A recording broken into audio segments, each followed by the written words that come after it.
أعوذ بالله من الشيطان الرجيم.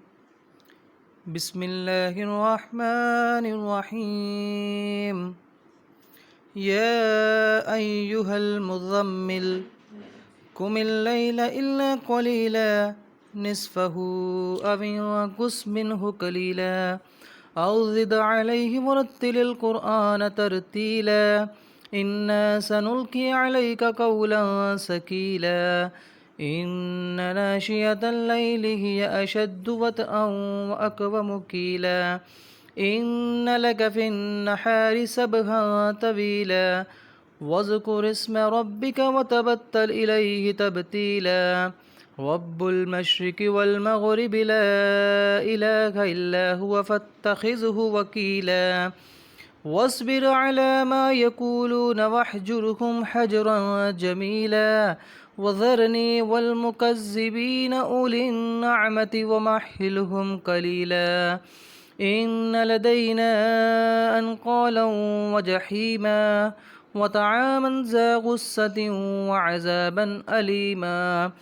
يوم ترجف الأرض والجبال وكانت الجبال قصيبا محيلا إنا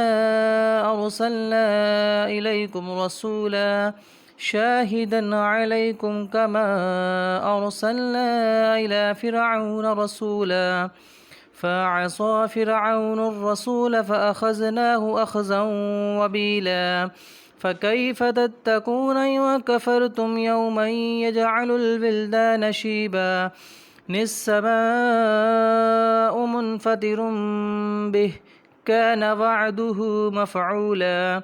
إن هذه تذكرة فمن شاء اتخذ إلى ربه سبيلا إن ربك يعلم أنك تقوم أدنى من ثلثي الليل ونصفه وثلثه وطائفة من الذين معك والله يقدر الليل والنهار علم أن لن تحصوه فتاب عليكم فاقرؤوا ما تيسر من القرآن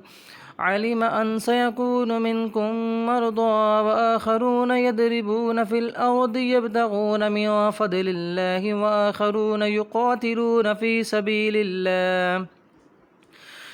سبيل الله فاقرؤوا ما تيسر منه وأقيموا الصلاة وآتوا الزكاة وأقرضوا الله قرضا حسنا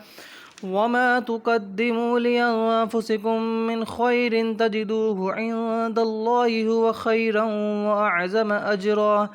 واستغفروا الله إن الله غفور رحيم صدق الله العظيم